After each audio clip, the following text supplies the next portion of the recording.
Glory, glory to South Sydney. Glory, glory to South Sydney. Hello, ladies and gentlemen. Good evening. Good evening.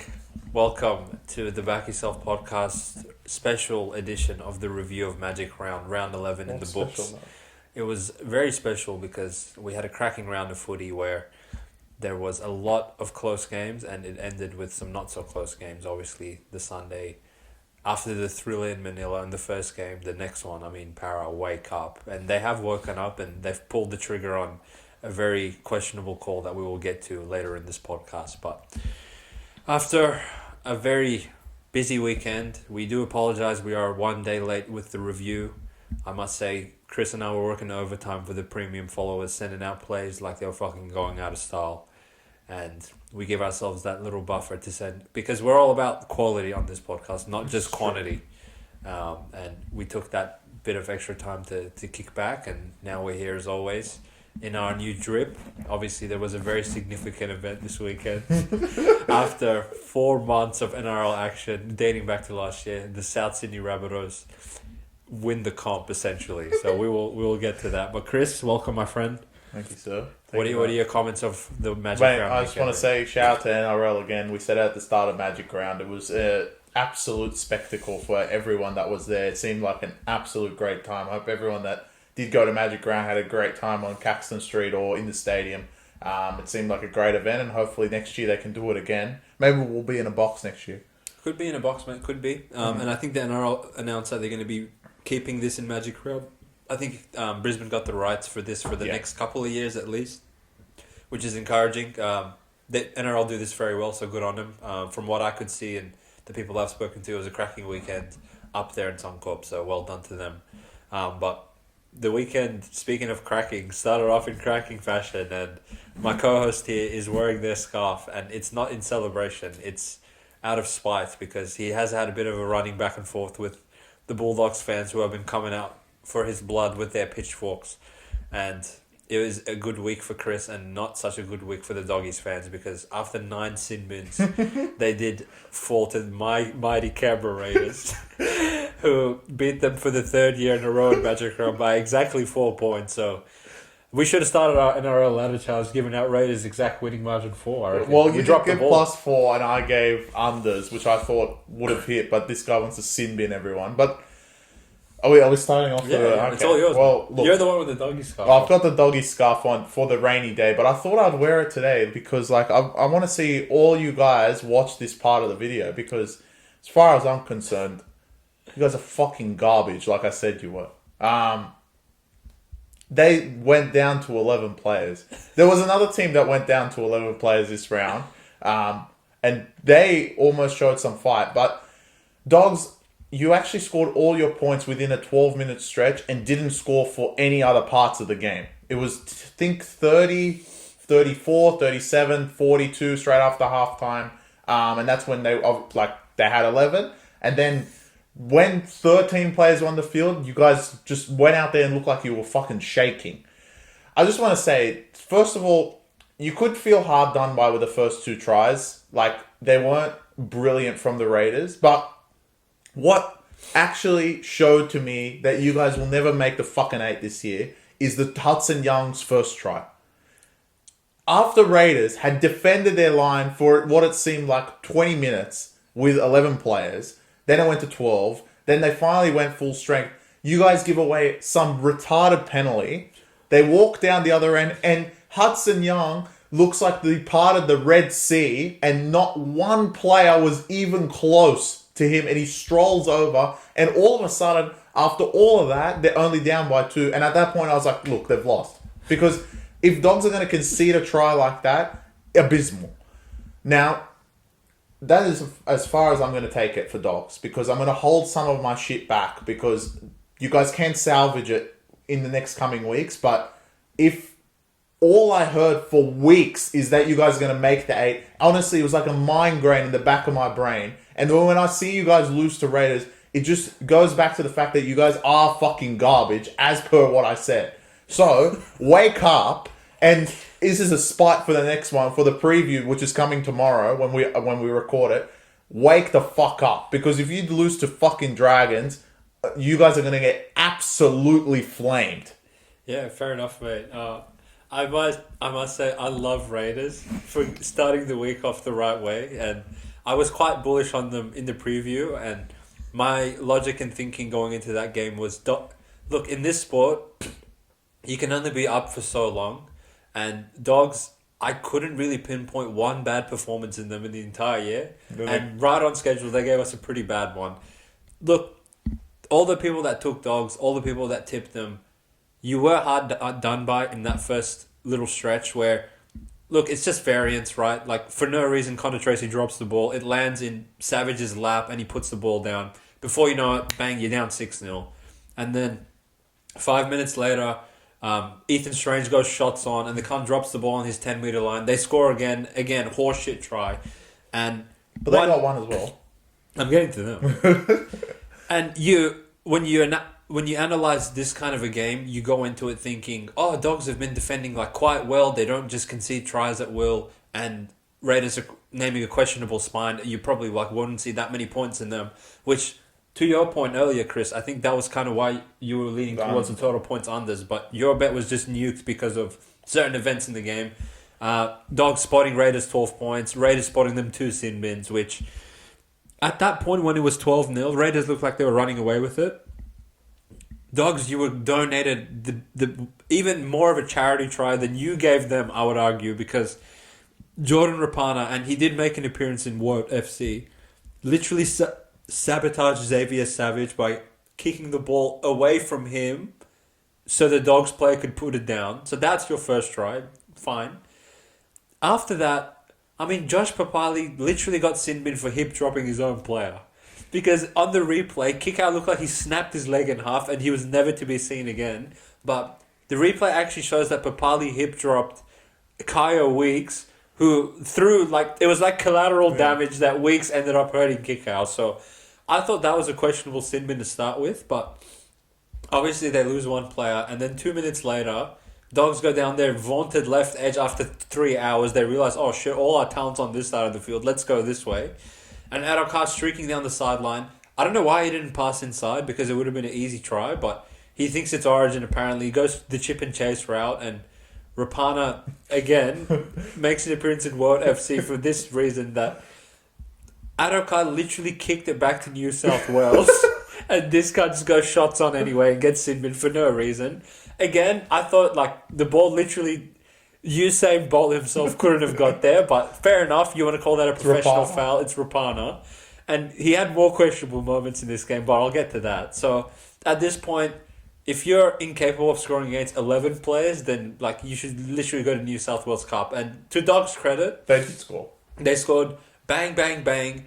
Raiders looked like they were fucking on the ropes, about to be like knocked out by submission of just having no players. But you looked at the scoreboard and you thought, look, if Raiders can get one, it's still a one possession game once the ledger is evened up. And as Chris mentioned, what Dogs have been doing so freaking well throughout the whole season to get them where they are, just capitulated at the worst possible time. Because, I mean, to just rush up like that for Hudson Young's first try, to solve a problem that wasn't even there, just wasn't in the Dogs' DNA. I don't know why they randomly just started making autistic decisions defensively and just allowing them a free way to the try line.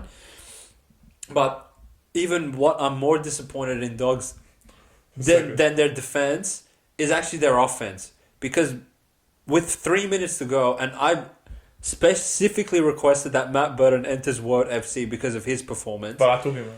But Chris took him out because apparently he likes you guys now. I see he has Dogs attire on. I lost my best mate. Cogger was worse, bro. We'll get to Cogger. Don't worry about him. But, I mean, with 4 minutes to go, and after you get a bullshit call from the ref to get onto the Raiders try line, it's last tackle, and Matt Burton is predominantly a left side of the field player. But he made the effort, don't worry about that, to go all the way where Jacob Carraz was on the right fucking touchline, to give, I'll go dummy half and I'll give Reed Money the ball on last.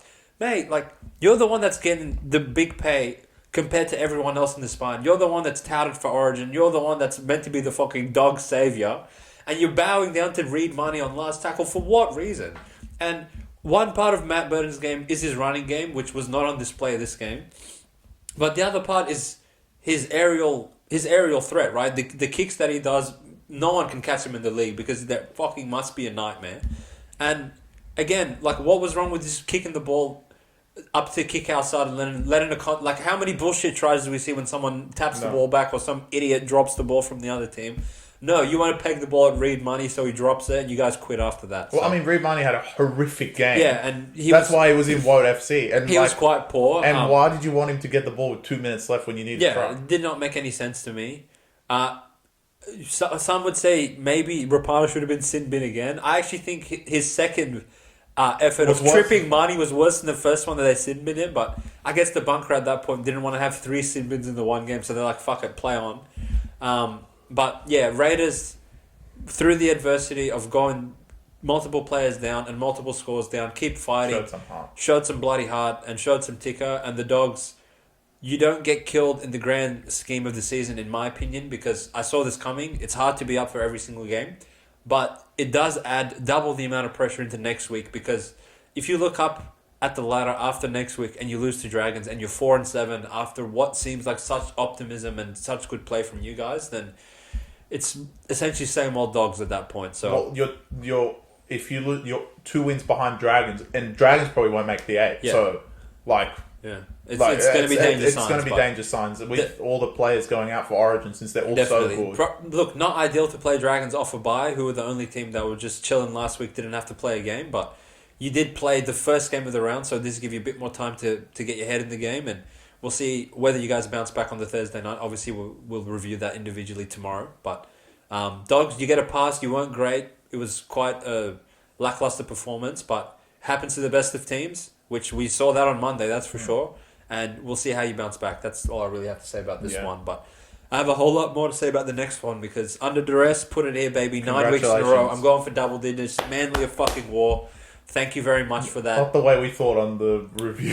Look, I took the 10.5 before the Reece Walsh news came out. I'm saying that's 15-all for Hines getting ruled out on my under duress pick of Sharks the previous week. But we didn't need the 10 points. We just needed 1, because the Manly Seagulls lose this game by 1 point at the death through a Jock Mountain field goal. Full time, 13-12 in this one. Our best bet hits. We feel good, but I was not feeling good 15 minutes in when Paseko just took matters into his own hands and just, arguably, of all the sin bins in the round, maybe the most pointless. It was the most pointless. Because not dated. It's like he was trying to be tricky, like trick the ref, like, oh yeah, it's an accident, and then like he literally just bear hugs Katoni for no reason, and the ref's like, see you later, mate, like, wake up.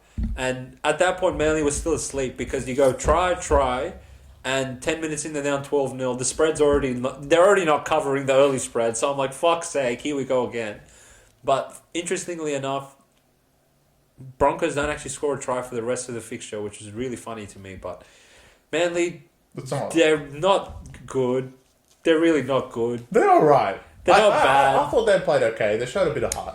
What they showed was heart, but what they also showed was they really need Tommy back, because the only reason Brisbane didn't score for the majority of this game is because Manly dominated possession from the 15th minute to the 70th minute. I feel like they had so many calls. They had way more skewed possession within Broncos' try line. And even though they're down troops, they still have the Broncos' DNA of being able to hold out teams in their opposition, which they're one of the few teams in this league that can do that. I did trend unders in this one, which closed at 48.5. Without Reynolds, Turbo, Walsh, all these players, I thought, why the hell is the total so high? And of all the freaking games, this one was the one that actually soared towards the unders. So I feel like we had the right read on this one. Even after the sin bin, Manly came back and showed some fight. I don't think they've quit on the season. It does hurt to lose that by 1 point, though. I feel like if they could have got Cherry Evans into field goal position, you know what he's about when it comes to the field goal contest at the end of the games. But obviously they were robbed of that opportunity by Jackson Polo for no reason, smashing the shit out of the Broncos. Questionable call, to be honest. You could say it was questionable. It was a bit soft, but again, we know what the bunker and the refereeing is like, and as a player, you need to take matters into your own hands, and there's nothing to gain from hitting someone that's already on the floor, which we saw in the Tigers game. You have much more to lose than to gain. So, if they're going to be soft and they're going to call those soft things, like, you just can't do it. But yeah, take away the right team won, the right team covered, and outside of that, it was pretty much a snooze fest. it was a bit of a snooze fest. I want to say without Reece Walsh and Reynolds, concerns for Broncos points wise. They couldn't get any points on the board outside of the sin bin time. So I know Kevy's going to look into that. Obviously, when you actually think about it, 3 of the 4 spine didn't play that game, with Walters also out as well. So it was a big adjustment, and Manly had everyone outside of Turbo. But with Walsh and obviously Reynolds, I don't know if this is a takeaway from the game, but I thought of this right now, and I'm like, you know what? I'm going to have to say it. It's Sharks, and then everyone else is in a race to get healthy. And Sharks are going to lead the way for pretty much, like, I think the minor premiership odds are like $2 flat for Cronulla right now. Wow, that's great. Which is really, even after Penrith lost. Even after Penrith lost, which is a lot. But when you actually think about it, it should be much shorter, because between the teams that are contenders in this competition, they are all hampered by injuries, and it is a race for these teams to get injured players back. And on top of your point of all the teams contending with Sharks are injured, all those teams lose way more players than Sharks do during Origin as well. That's why the minor premiership, there's one. We don't take futures, but if you like taking futures, I think that's recommended. The only team that won't have, other than Hines, and we've seen them without Hines, they could beat Melbourne full strength. So, not full strength, without Hughes and Pappy, but still pretty strong at Amy Park. So, but for all these teams, these wins are very important. That's why when Broncos won this game, it is important for them. Manly competing, it's important for them. Now, in terms of the race to be healthy, there is a few teams that are completely out of the race. Obviously, Reynolds is not going to come back. Cleary, we don't know when, because it's going to be a while, like 2 months. Turbo's probably one of the closest to being back out of the Manly spine. But because it's another hamstring, can you put him back to fullback, really? The play would be, in my book, to put him to centre and Kohler stays at fullback. But what did you think of Kohler's game? I thought Kohler was great. Yeah, he dropped it at the start, but he was very involved. He was very involved. And he becomes like Turbo-esque. He's not Turbo, but Turbo going to centre does mean that you actually are improved defensively as well, because he's a great defender. And he doesn't have to work as hard at centre. He can make meters from the back line. I think that's the play for Manly. But overall, back to the context of the game, Brisbane weren't great, but they get the job done. And when you're injured, when you have hampered injuries across the pitch, with Haas also going off for like 10 minutes, which we thought, oh my God, New South Wales are completely screwed, but then he comes back on. We don't know the full report of that, but we assume that he's okay, I guess. He seemed pretty fine when he came back on. So we'll see. It's a race for a lot of these teams to get healthy. And as your teams are not healthy, you need to win these games. It's just like the Origin period, that it doesn't matter if you don't cover the spread, make sure you win the game. And I think now that there's so many injuries across the league, then these little games that you win by 1 point will be big for Broncos to make the 4 in this case without Reynolds. And then when Reynolds comes back, obviously they're going to be much better. So Manly, there was positive signs. They finally didn't quit on Turbo when Turbo quit. So that was, you're under duress, and they finally showed up for it.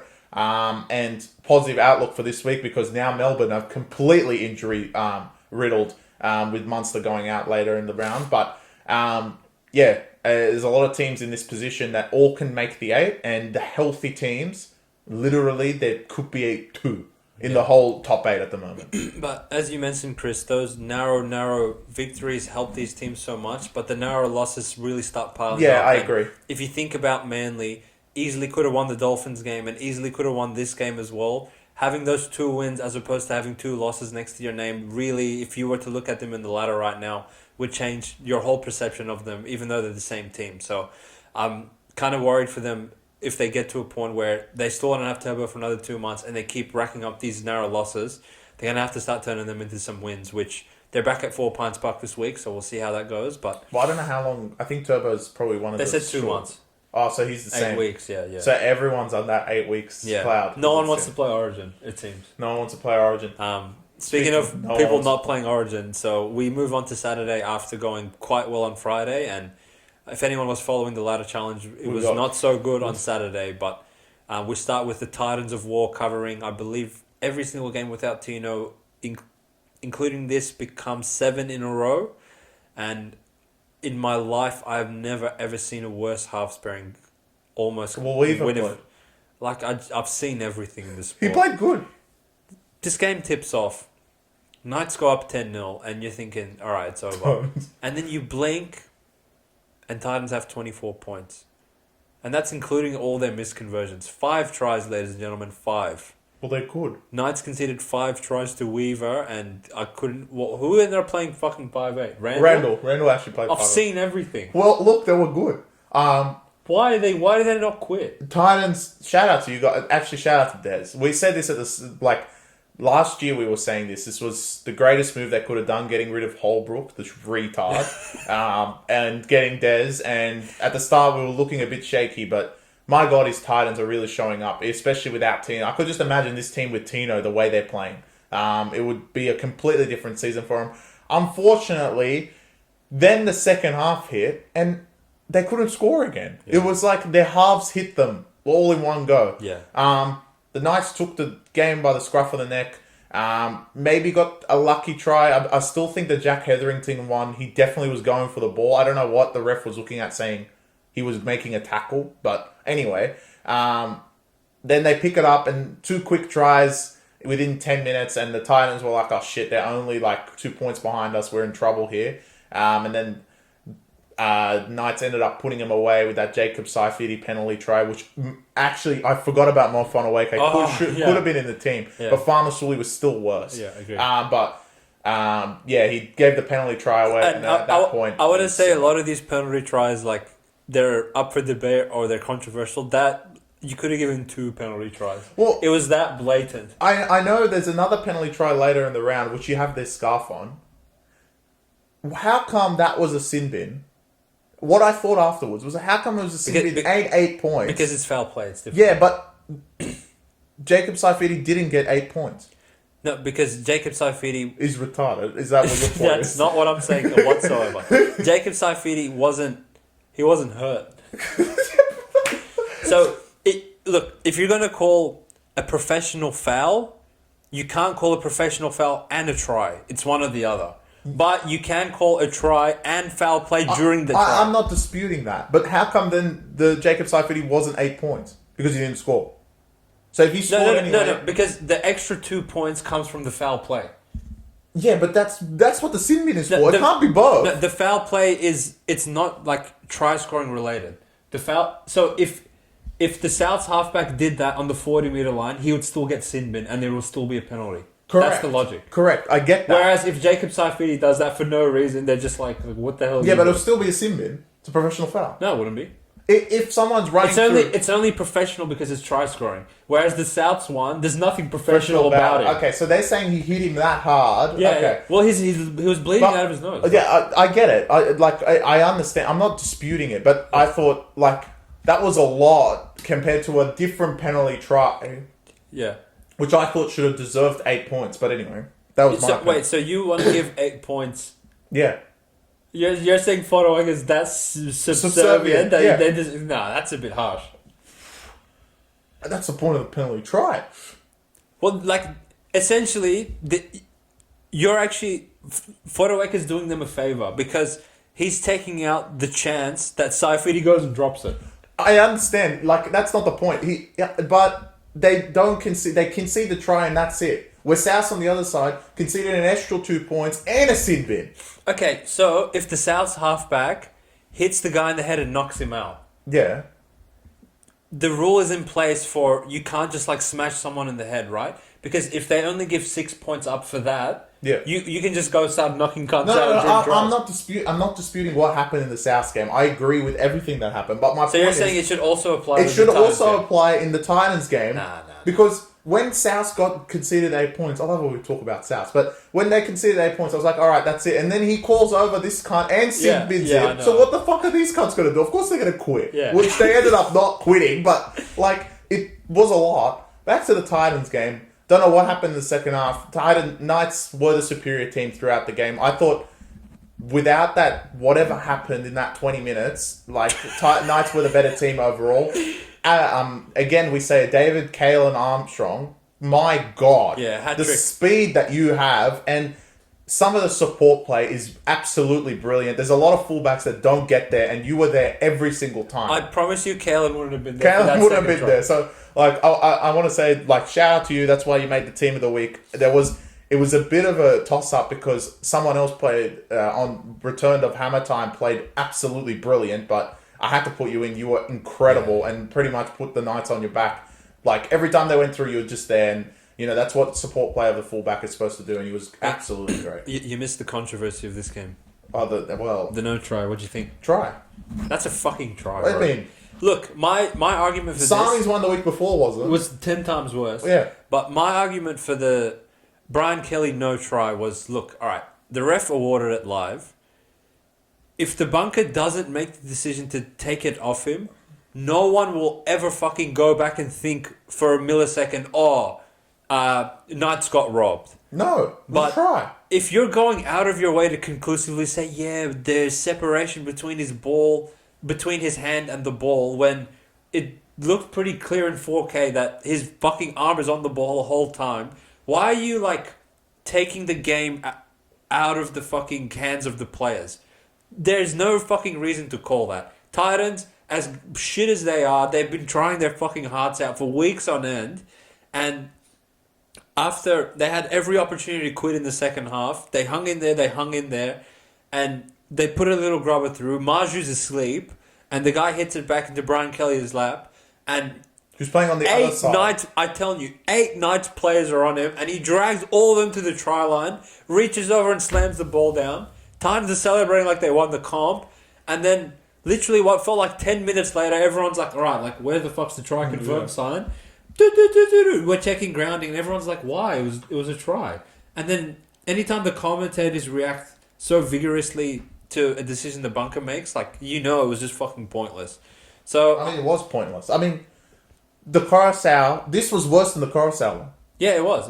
Bro, he was already on the ground. I know. Like, the Sami try was it the week before they played Melbourne? Yeah. That was the worst called try I've ever seen. That one, they went and called the try, and literally Sami was laughing as they called it, like, oh shit, I got away with because that they called no try, they overturned it. No, did you forget what happened? Didn't they? Belinda Sharp let the play go for 20 minutes, and then she's like, no, try.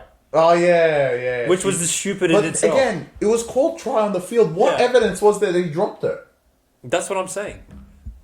Incredible. If the ref was like, I feel like it wasn't a try live, and you want to support him because you're a coward, at least I can understand that. Yeah, but no, since you guys never want to support you always want to support the ref. This is the one time where, with 2 minutes to go in the game, now you want to decide the game by saying, nah, I'm confident. I can see that the ball was separated from his hand. It's just shit. It's a really shit call. It's a really bad look. I don't know. I didn't end up listening what Des said, but I'm sure he must have been silent. Otherwise, everyone would have gone blown. But I would have blown berserk. It was really bad. Really, really bad. Maybe the worst call around, to be honest. Up there. Yeah. Well, anyway, Titans, another narrow defeat for you guys. Unfortunately, similar case with Manly, like we mentioned in the previous game. You give him form notice now or the next one? We'll save it for the review. Chris and I are going to be debuting a brand new segment because we know you guys like it. The X team shouldn't show up this week, so just spoiler alert. There's a few candidates, but Titans, I mean, you guys, like, again, with my logic on the Dogs game, there's only so many weeks you can try in a row. I mean, come on. This is true. But we'll get to that. We'll get to the middle game of the round. Should I just bring out the Jaws music now for the Sharks? Actually, not for you. I can play it because I was the one who believed in them. Absolutely. The Cronulla Sharks defeated the Roosters 38-30. Yep. Absolute high-scoring game. I'm going to sit here and say Roosters deserve to win. They're just sick in the head. Yeah. And look, they actually were tearing Sharks apart. It looked like they made most of the meters through the middle. I don't know what the end run meters were, but it seemed like the Roosters were absolutely flowing through them in that first half. You had a sin bin as well, Roosters, and it didn't look like it affected you, and then you guys just start fucking dropping it. And I mean, like, where was this fucking last week? I said it last week that you guys will lose to your own ill discipline, and you did. Now, last week you could have got away with it because Warriors can't score, but this week to have ill discipline against the Sharks offense, which has now officially taken over as the best offense in the competition, you cannot give them too many sets on your 10. You can't even give them 2 without them scoring. Yeah, it's fine. And offensively, they looked sensational. And again, I've said this from round 1, and it's not said enough. The Sharks' second half D, something possesses this team that all of a sudden, it doesn't matter how many calls, they just do not crack. Yeah, it's very impressive. I think this time they did concede 6, because it was 24, I believe, at halftime. They did concede 6, but to concede 6 in this type of game when there was 68 points is nothing. Yeah. And they proved that they put themselves on the front foot. The whole team, the thing is about the Sharks, like I put few of them in the team of the week, but you could name all 13, if not all 17 players. They're all doing their job very well, and they just stay in the fight, and they know the storm's coming from the better teams, but it doesn't matter. They just weather it and they move on. And this is something from Cronulla. Not that I want to toot their horn a little bit early, but it's not something we've seen in previous seasons. And the Tigers' loss is what we've seen in previous seasons. But since then, they've actually been They've been flawless. And now with everything out of the way, and obviously next week coming, they don't have Cleary, of course, Penrith, and there would have been a great contest. I could have just imagined PointsBet Stadium if Cleary was playing. It's still going to be nuts, but it would have been an absolute incredible game if they were playing Penrith full strength. But they get the chance of playing them without Cleary, so hopefully they can do the job there. But they have now taken over as the best team in the competition in my book. I had Brisbane. I kind of leaned Penrith even without Cleary, but now I don't think there is anyone that can argue. Sharks are the benchmark of the competition, and offensively they are brilliant. And if their second halves are keeping teams less than 10 points, there is no way. I don't think there's a team in the competition right now that can hold the Sharks out than less than 10 in the second half. And if they're going to win every second half, they run over teams. Obviously, the Hazelton try at the end just was salt in the wounds for the Roosters. I think that was a big come down to earth. Like the fact I said on the preview for this game, to put the team that is coming first to just beat Melbourne in Melbourne without Hines, 4-point underdogs against the team without Manu. I actually said this was a round of a lot of underdog spreads, and I said this to Sam when we were watching this live. It wasn't the fact that there was a lot of underdog spreads, because we believe that, one thing means another, Newton's law, basically, that one equal force, there has to be another equal force. So there's got to be enough favourites and underdogs to kind of pan out. But I actually think for this game and the next game we'll get to, the spreads were completely wrong. And the public needs to have a look at themselves. You're right. Because you cannot put the 8-1 team who just beat Melbourne in Melbourne, 4.5 underdogs on a neutral. This is saying at Roosters it would have been 6, if not more, without Manu. Yeah. And that is just stupid. I agree with you.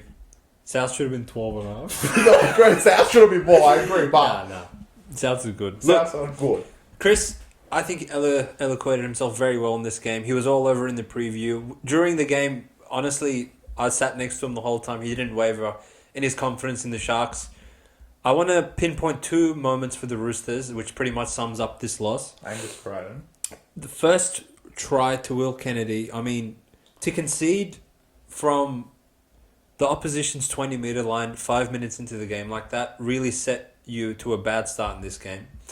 And even though Swally got Sinbin shortly after, you fought your way back, and you scored the absolute cracking try right before halftime to put yourselves up 6 when you weren't playing great. And you honestly put a bitter taste in my mouth as the guy that came on the podcast and said, get on Roosters -3.5. I believe that they're going to cover this line easily. For you guys to concede that Talakai try, I've seen everything. 5 Roosters players are there. Leniu's on him. Who's the god, the New South Wales god? Terrell May's on him. Butcher's on him. They're all just sitting there like, yeah, we got him. And Talakai just goes, boop, thank you. It's a try Cowboys would concede. I expect better from Roosters. That sort of shit try, Sharks have not conceded something like that for 10 weeks. Panthers would never concede that. Broncos would never concede that. Melbourne, they probably would concede that because they just don't even give a shit.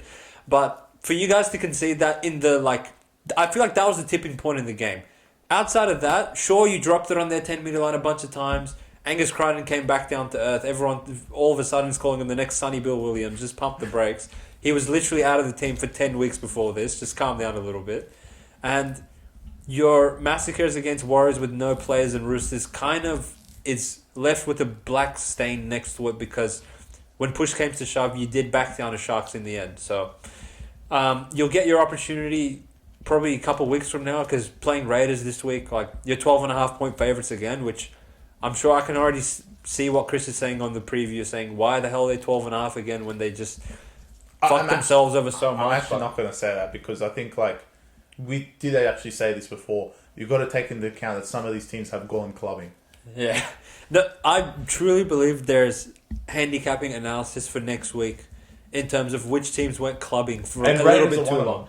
Raiders, they could still be at the club. I reckon they're still in Suncorp with the 94 team as well. Laurie Daly. Well, they're clubbing. Don't worry about the 94 team. But look, anyway, big takeaway, Sharks are the real deal and Roosters, bit of soul searching to do after that one, I'd say. You had it in your grasp at halftime and you let it slip away as only the Roosters can do with their own stupid plays and stupid errors, which we're accustomed to seeing. And the word of that sentence was stupid, and we move on to the stupidest team I've ever seen in my life. And I'm wearing their scarf because after 16 rounds, they finally covered, but I really believe that I want to pull the camera close to me because it's not that often that...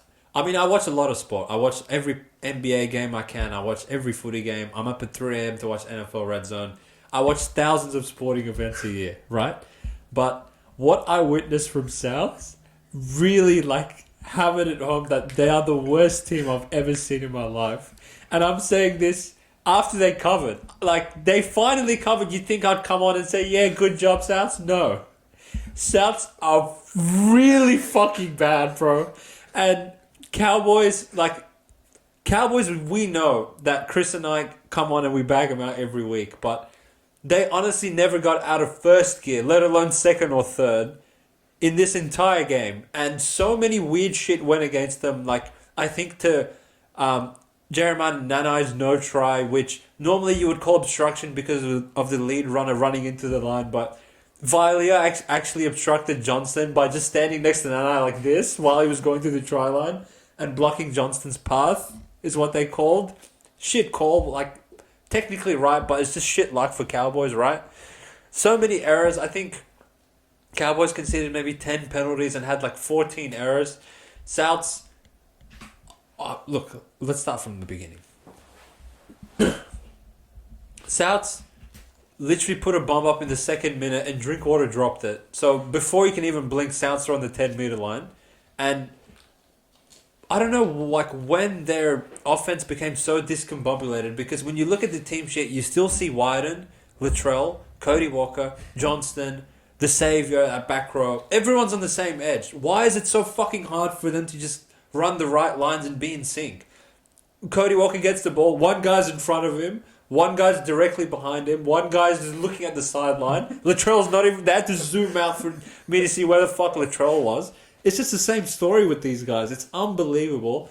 And they attack set after set. Did you put Kepi in Worlds FC? You didn't, did you? No, why? Because he deserved it. No. I mean, why is Kepi getting the ball on the 1 meter line? He drops it, 7 tackle set, try, 10-0. Sounds good. And me and Chris are I've given up. I almost went to my notes and wrote an X next to my bet of Souths +8 because I'm like, these guys are atrocious.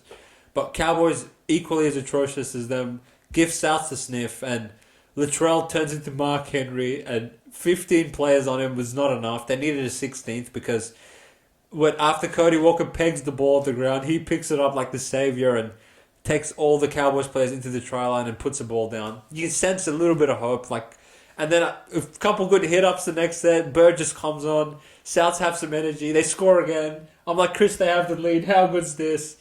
And then from the 35th minute to the 45th minute, Souths became Souths because they concede right before halftime. Thank God there's only 40 minutes in a half of footy, because if there was 41, they would have conceded again. I don't know why he did and grub it into the in goal, because if they just went hands, they score again. And then Souths really would have quit. But I would honestly give a lot to be a fly on the wall in the South's locker room at halftime to figure out what Ben Hornsby said to these guys. And maybe he just like forced them to do jumping jacks the whole time. Because when they came out in the second half, I promise you on the first play of the game, I could count 4 players in the ruck asleep. You may as well have run out with a pillow there and just been like, come on, Cowboys are too much for us. And what do you hear? 6 more. Try. And now from tying it to 12-10, now they're down 22-10 again. And I'm like, fucking hell, South, wake up. And I don't know like what was wrong with Cowboys that they didn't score for the next half an hour, but they didn't. And then South woke up.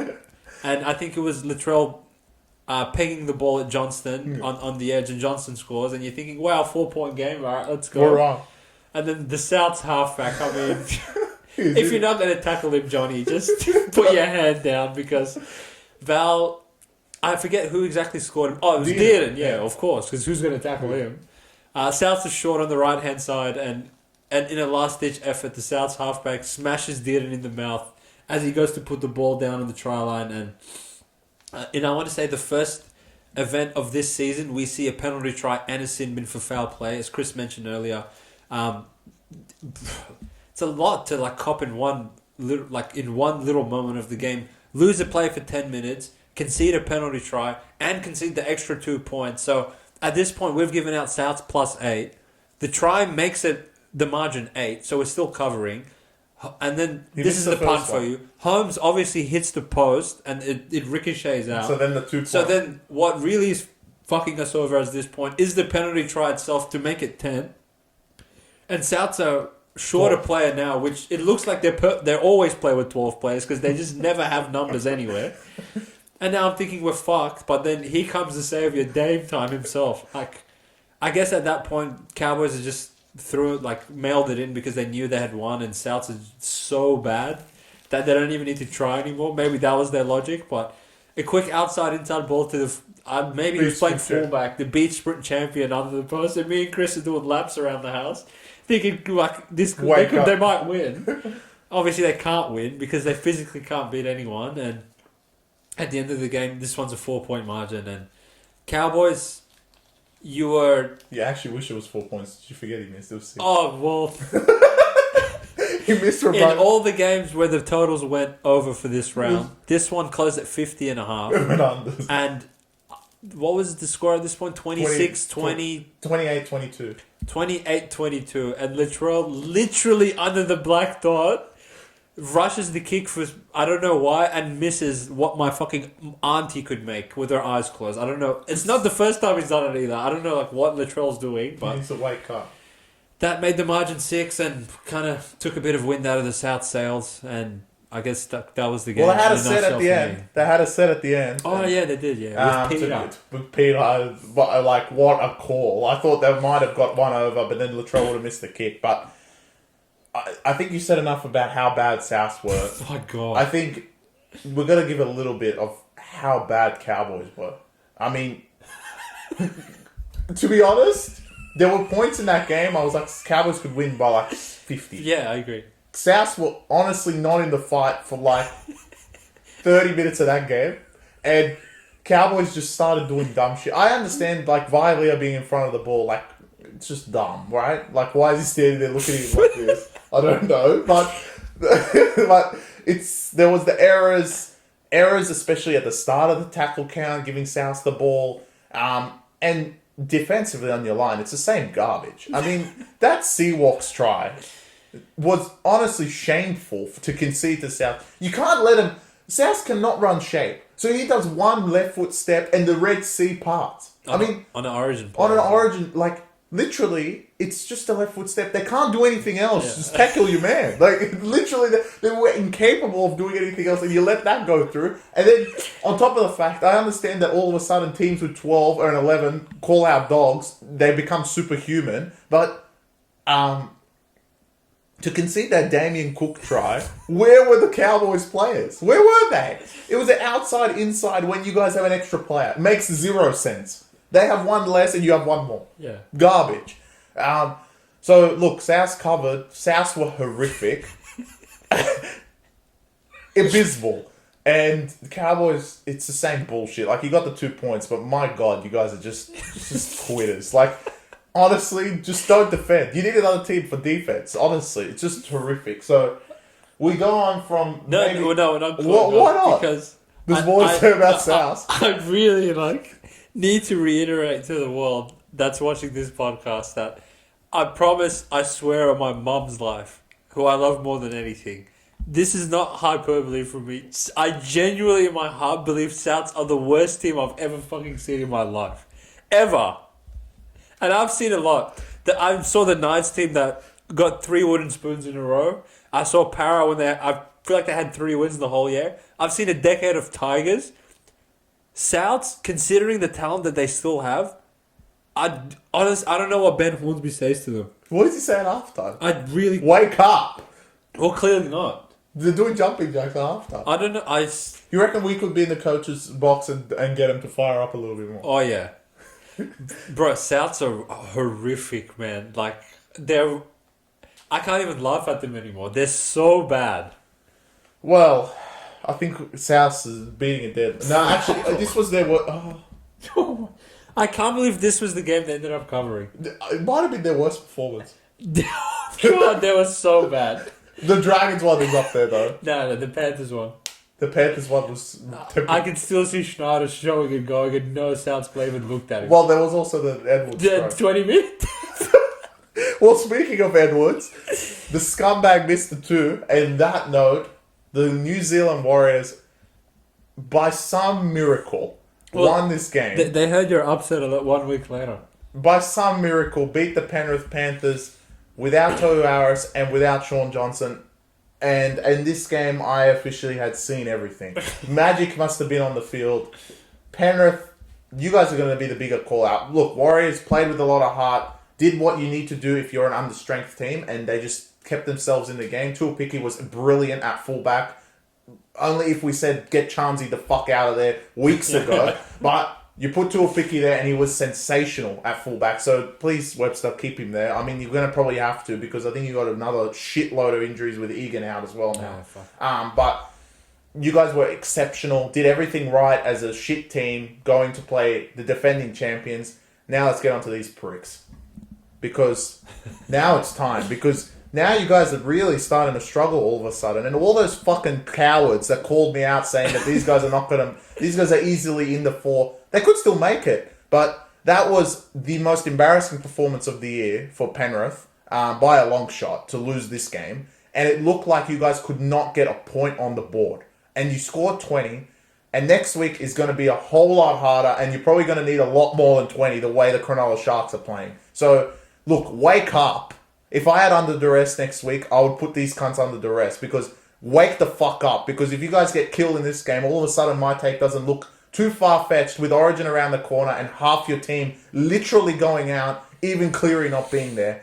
I think that was one of the worst performances of the round from the Penrith Panthers. $1.15 favourites to go down to the New Zealand Warriors, who literally didn't even have Egan out there. They were absolutely horrific across the whole field, and they just showed a bit of heart, which something that Penrith would never lose to on their day. They might just edge a win, but they managed to lose this game simply because they couldn't get the try over the line. And for Edwards, look, I understand he's been a pretty decent kicker, and I get it to go for the 2 points with 3 minutes remaining, but Penrith of old, especially with Cleary, would never go for that 2 points and go out and win that game in the one go, in my opinion. I disagree. I mean, okay, wait, let me go back. With Cleary, he would kick it, probably. Yeah. But in a hypothetical scenario, knowing that you don't have Cleary and you have your second kicker there, do you really trust him to kick it from 40 metres out? Well, it really wasn't that hard of a kick, though. I think that's why. Well, he missed 10 metres. Hey, this is why you can never pick this man. He missed further than this room. Yeah, I know. It wasn't even close. And the camera didn't even show because it was that far off. Yeah, it wasn't close. I mean, Well, he's a Dalian leader, though. Well, he didn't get any points this week because Nico Hines joined at the top. But honestly, Penrith... Oh, I hope you guys get killed next week. You don't deserve to win that game. I have a very, very different take to Chris for this one. Well, Warriors are good. This was a complete outlier performance from the Penrith Panthers. They lost to the Penrith Panthers light Warriors team, which out Penrith, which would never happen again if they played 10 more times. Warriors are fucking garbage. Yes, agreed. And they for lost them to 70 minutes into this game, for Penrith to concede a sin bin, have 11 errors, 6 penalties conceded, and for Warriors to have 63% of the ball to Panthers 37. Warriors, if they had anyone on this fucking roster, they should have won by 24 plus. The fact that it actually came down to an Edwards penalty goal at the end of the game just shows how garbage Warriors are. They're shit. Then they're like, I'm not blaming them obviously because they have no troops, but I'm not going to sit here and take away that Penrith all of a sudden are garbage because they just lost to like variants and dropping balls. It's very unlike them. Now, if they go and do the same shit next week, the week after that, then I can be like, oh, okay, like this is not the Penrith of old, but I'm not just going to like throw them to the wayside. Yeah, but next week's their week. I mean, if you don't win next week... They're not going to. Which we're predicting they're not going to. They're fucked the week after. How the fuck are they going to win without Luai? And if a hypothetical case that Maguire somehow picks Edwards, I don't even know who goes to fullback. You're looking at Penrith in the wrong way in terms of Penrith have proven that if they have everyone healthy by the end of the season, it doesn't matter where the fuck they finish because they can beat anyone. No, I'm not saying that fact. I'm saying for all the idiots out there that said they're always going to be in the 4, and I said they're not going to make it. Yeah, well, that's a separate argument. My argument is they won't make the 4, and at this point, I'm feeling pretty good in my position because they lose a stupid game, which we know Penrith shouldn't lose. They would never lose this. That's the weird thing. And you put one on the board against them, and if you add in the fact that Manly game, which. Like, Manly came and just ambushed, really. Yeah, they did, all of a sudden, round 1, when really they shouldn't have lost to a team without Munster, you add them all together, you all of a sudden got them, like, 3rd, and the toughest period of their tenure is this Origin period. You already know you don't have Cleary, but you don't have him for a different reason, on top of the fact he's not going to come back in between those games. He's not coming back at all. So, look, Penrith, next week, big show for you guys, because if you put up the same garbage again, then... You'll lose by 30. Yeah, you'll lose way more than this, and the whole competition will be like, all right, they're beatable. This wasn't a one-off, this is not an outlier. They're actually not as good as they think they are, and, they need to really show up next week to have any chance. I thought this week they were dreadful. Yeah, they were very bad. And... it was the one week I kind of saw, all right, finally the bums that they put into this team, like Alamotti and shit, are playing garbage. Yeah. And they did play garbage. Garner was horrific. Yep, and was that's why he was in the team. Taylor May, I know he was in Wout, he didn't play, but as far as I'm concerned, he deserves a Wout of the week because to do what he did for his career where he looked so promising at Penrith and playing great at centre, just despicable. So I know he didn't actually play, but he deserved a spot in World FC since he's not going to be in it for the rest of the NRL season probably for what he's charged with. So that's the only reason he got a spot. Otherwise, we could have a number of centres in there. But there's only one centre spot up for grabs every week. Well, that's not my fault. He puts up these performances. What do you want me to do? Any other comments on Warriors? I feel like I didn't say much about them. They suck ass. In my opinion, and they suck ass until they get their troops back. I mean, they're just not a good team. Their race against the clock is to make the 8, and with Egan out now, Sean Johnson's probably one of the closest to come back because his injury, I think it's a rib injury. Yeah. So he'll be back soon. So RTS will come back soon as well. The pec injury, yeah. So look, they have some promise, but again, they just got, if they can string just a couple of wins in this period, they're doing fine. And they're probably Sharks, one of the strongest teams through the Origin period because they don't have any Origin players. So I think only Capel, if he gets selected, I doubt it. He's even injured as well. Yeah, so they really don't have anyone that goes to Origin, so it really helps them in this period. And if they get some of their troops back, then they'll get some wins on the board and maybe a shadow shout to make the 8. Because no one else wants it. So everyone else is tripping over each other, and that's why the league's so exciting. Speaking of tripping, the next team we're about to mention is really tripping and feels like they might have hit the emergency panic button after this one. And the news did break a few hours ago that Brad Arthur, after a decade of service coaching the Parramatta Eels, has been sacked immediately with the offensive coordinator himself, Trent Barrett, being promoted to the interim head coach role while they look for a permanent coach. I really hope it's not Trent Barrett, because if it is, Lord have mercy, I've seen it all. He's back. But yeah, look, do you want to talk a bit about BA first and what your thoughts were about this? Yeah, look, I want to say BA, first of all, no one's going to do this, but look, you got this cursed team to a grand final, and technically in that run you lost to Penrith twice, and Penrith were much, much better than what they are these days. So, look, fair play to BA here. He had a good stint. I think the takeaway from Parramatta is going to be short and sweet. The first half, you guys were pretty competitive, and what we've seen throughout this season is the second half, BA clearly doesn't fire you guys up because you come out and fucking quit. I don't see you guys as an unfit team, and I've always said that you guys are the best forward pack in the league. I think that, again, might be Sharks as well, because fuck me, they come off the bench and kill everyone. They actually like the sucker punch team. They come off the bench, take all the life out of you, bring Hazleton on, and you keep scoring. So it's like, it's incredible. So I think that by default take over as the best pack in the competition. But Parramatta, look, on paper, they are the best pack in the competition, but for whatever reason, you cannot just concede to meters to Grant Anderson. He should have been levelled several times in this game, and he just run amok in that second half. And the right edge defense was horrific from Dylan Brown and Penasini and everyone out there. Will Simonson as well.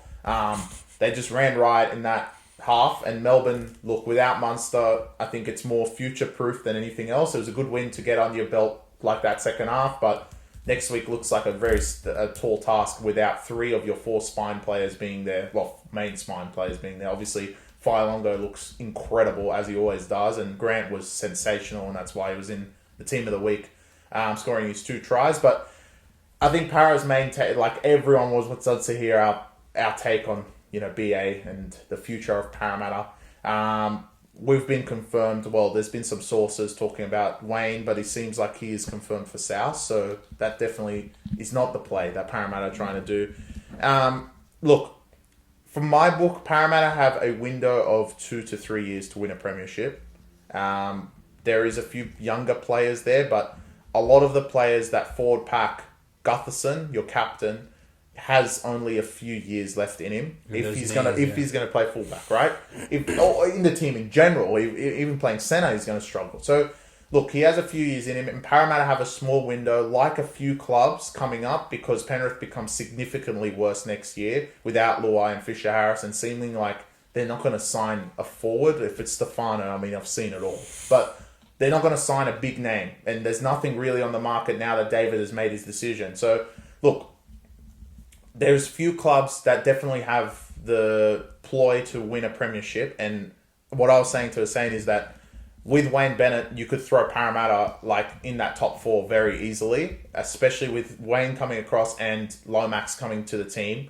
Parramatta do look much, much better at the back, and obviously Dylan Brown and Mitch Moses combo, if they are to be fit the whole year, which we haven't seen this year too often, but if they are, they would be a very hard team to beat overall. Now, if you guys do end up with having Trent Barrett, that completely changes everything. And I feel like you guys have just quit. So I think Brad Arthur's firing has essentially put a line through you guys' season this year. Wow. In my opinion. I can't see Mitch coming back and all of a sudden you guys winning 10 games.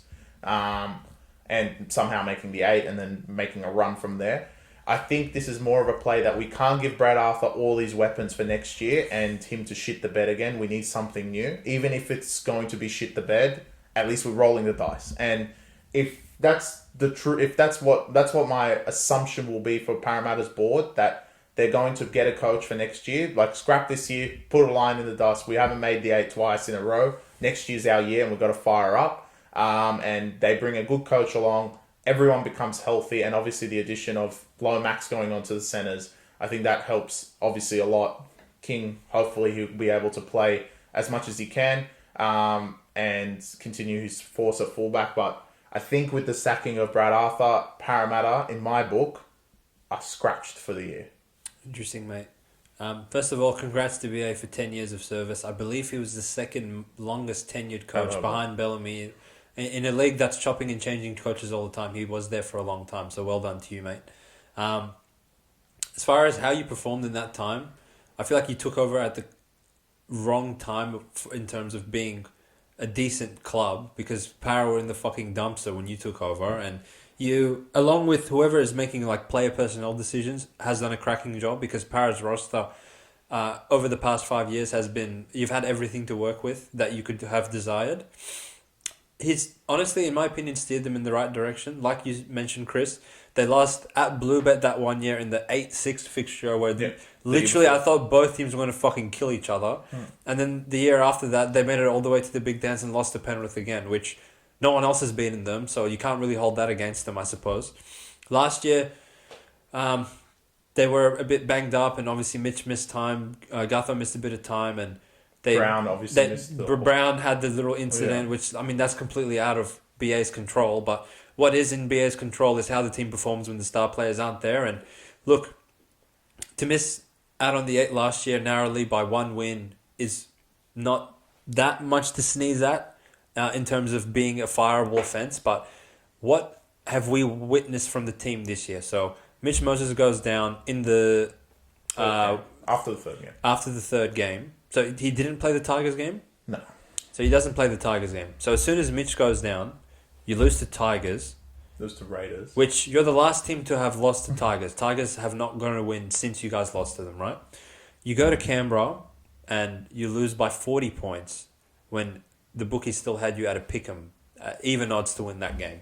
And what's been a consistent theme with you guys is in the second halves, I mean, everything just turns into a fucking disaster and teams are just mauling you. So that was the first example that we saw. Next week, I put you guys under duress, and apparently that's the only thing that saved you against Cowboys, because you go back to Bankwest. At this point, Gutho's still there, and you put a good performance in, and you beat Cowboys.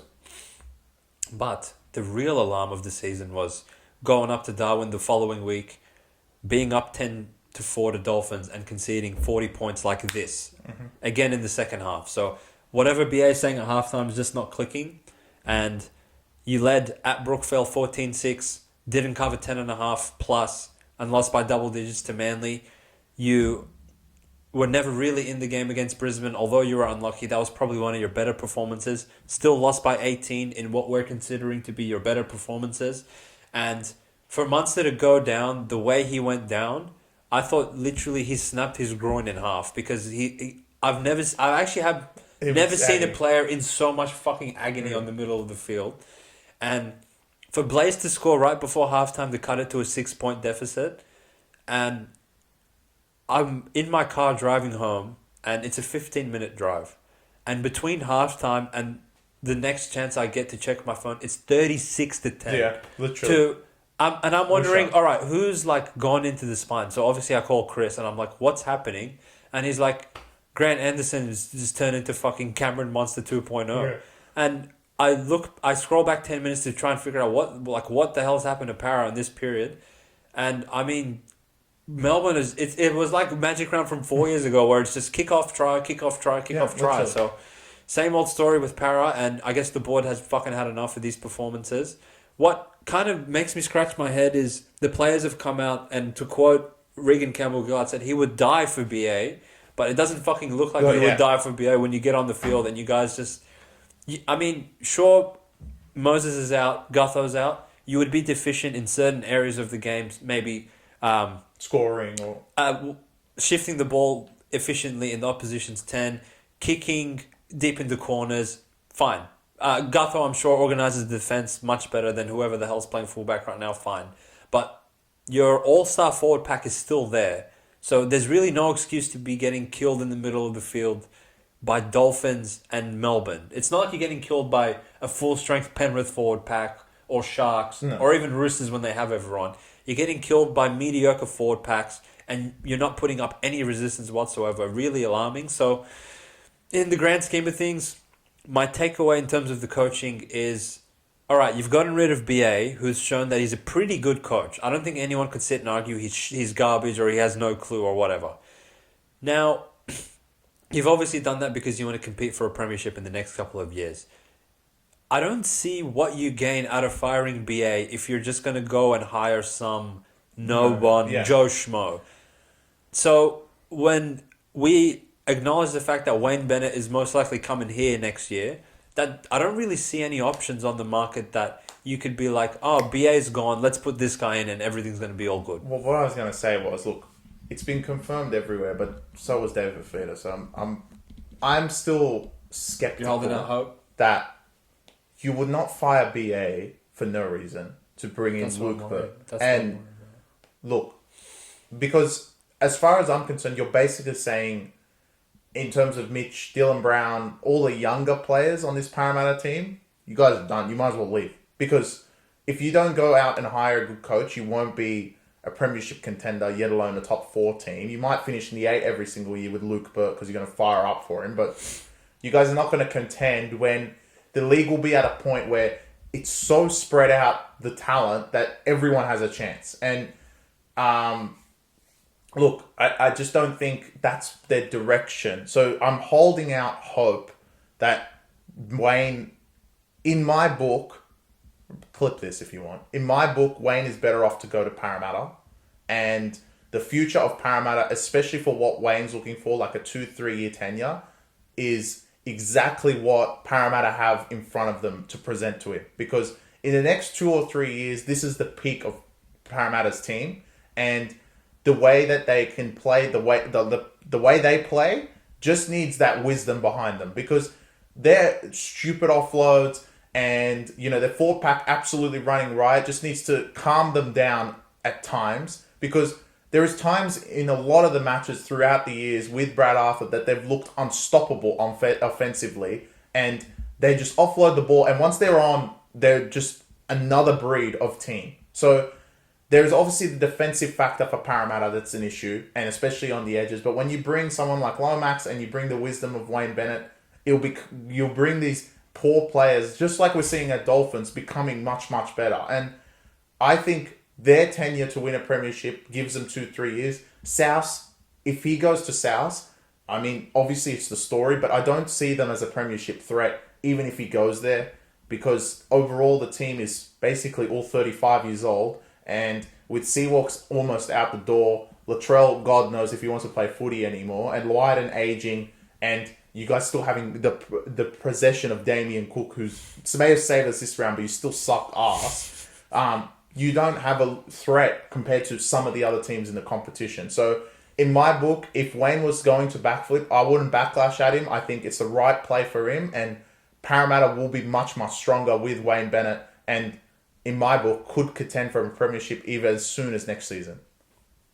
Yeah, I don't really have much to add. I think what you said is a pretty fair game. And Wayne, he's 75 years old. He's only got so many years of coaching left in him. Does he really want to spend it coaching a 35-year-old Cody Walker, 30-whatever-year-old Damien Cook, 30-whatever-year-old Jack Wyden? The point I made to Chris earlier is, if everyone on the Souths roster was 3 years younger, it would be a no-brainer. You go to Souths, you have Cody Walker, Wyden, Latrell, Cam Murray, Damien Cook, all in their primes, but we've seen that they're all just losing half a step, and you add one more year of footy on, especially with the season they're having, where it must be tough lining up every week and having a go, because that's what it seems like when I watch them play. By the time Wayne gets there, how much of them will really be there? I'm not saying their roster's bad, but if we're talking apples to apples in terms of whether I would want to coach Para or South, I probably would take Para at this point. I think you have a bit more to work with. And look, the board, I mean, if it's possible, your fan base and everyone that loves Para, including myself, I can't say I'm a fan, but I'm definitely one of the ones that love your team, I think we'll go into absolutely pandemonium. If it does come out the news, you do get Wayne Bennett, because next year might be the year that they break the duck. Yeah, we'll have to wait and see. We'll have to see. But if it's not Wayne Bennett, I'm really... I don't know what you guys are doing, to be honest. Really intrigued to see who the fuck you have lined up that you would sack BA by round 11 without a contingency plan. It just doesn't sound... Well, they haven't freed Jared Hayne yet, so we'll see how we go. But Tim Manor, you might. Yeah, I'm going to have you end this podcast by reviewing the Dolphins-Tigers game that I didn't watch, which was the first game of the season that I haven't watched. Because Tigers... I sent Benji a formal message that I know what you're up to, and I know that you guys don't care anymore, because if Naden wasn't dropped up since last week... then there's nothing you can do to not get picked in this team. And he's actually given Benji the luxury of not being able to pick him because of his antics on the field, which I'll let Chris allude to. All right, look, Tigers, you ended up playing the worst Dolphins performance we've seen all year. And they've actually, every single game kind of competed. There has been a game here and there that they haven't been great, especially round one and etc. Tigers? No, Dolphins. Oh, Dolphins. But this, I think even Dolphins fans would say, was the worst performance we've seen out of the Dolphins for this season, in my opinion.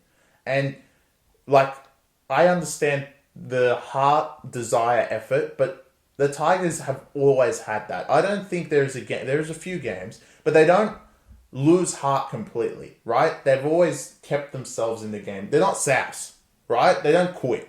And I understand you guys went to 11, and I can argue you guys still covered and lost with the closing line, and you could argue that Tigers got a little bit unlucky throughout the game, but especially with the intercept try, which was key to winning the Dolphins the game. But Dolphins completed, I think, at 64% for the game, while Tigers completed at 92%. Wow, did they? Yeah.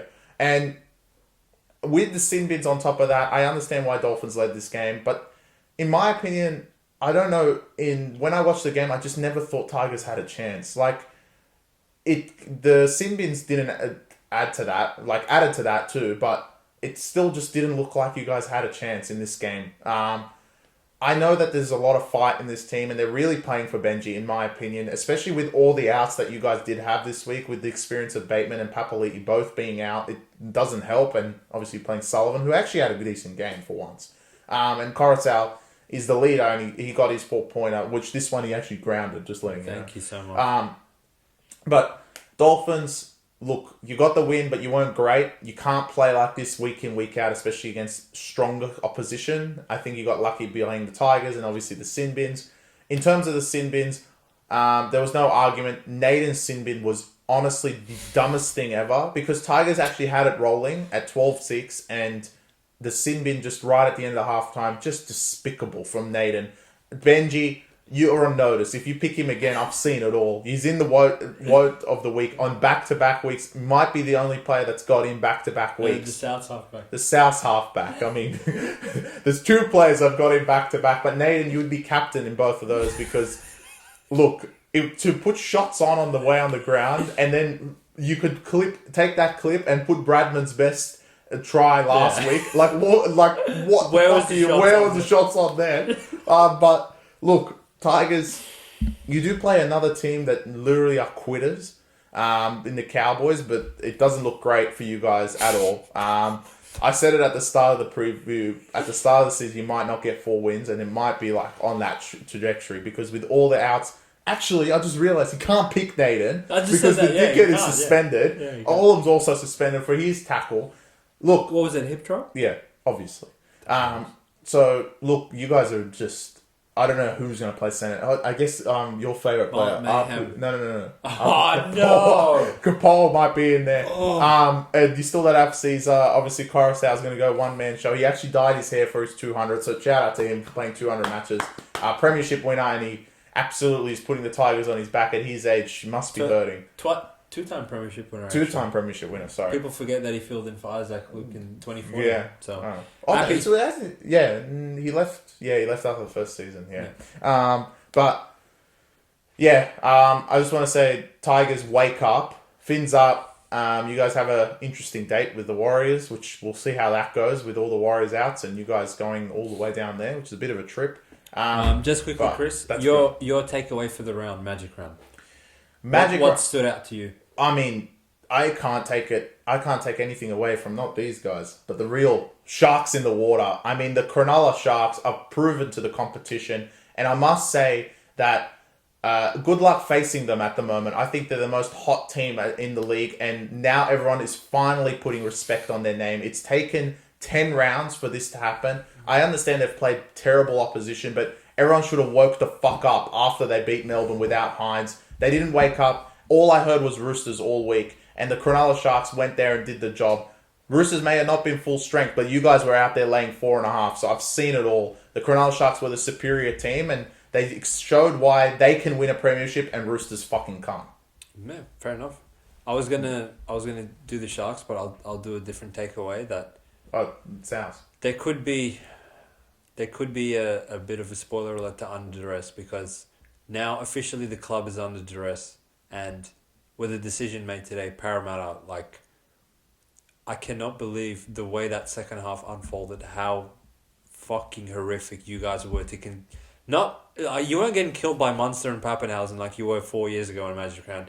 You got torn apart by a backup winger and a backup, I don't even know what Wishart is. He's just a Mr. Fix-It, but he can't fix anything. So you guys need to fucking wake up and really, like, change the direction that your season's heading in, because losing every single game double digits like you have the past month straight, even in between a bye, you come back, you go into your bye losing by double digits, come back losing by double digits, and get killed by Melbourne with no players. Really scary to think that this is like how you guys have been playing. And now your coach, obviously, the axe falls and BA is gone. So now that BA is gone, look, normally this can go one of two ways. Either you get the coach sack theory, which the players fire up the next week and win regardless of any other variable, like when Dragons beat Roosters last year. Yeah. Or you have the letdown where the players actually love the coach. And I feel like this was the case a few years ago when Warriors fired Stephen Kearney. Like, all the Warriors boys, the Kiwi boys, loved Stephen Kearney, and it was, let's just say, it was a really long season once he was gone. I'm a little bit anxious and cautious that it's going to be the latter and not the former, but you'll have to wait for the preview, because they're playing. The only good thing going for them at the moment is they're playing these guys. So we'll see how it goes. Baz, wake up, and we will chat to you all 24 hours from now. Let's go. Peace. And peace.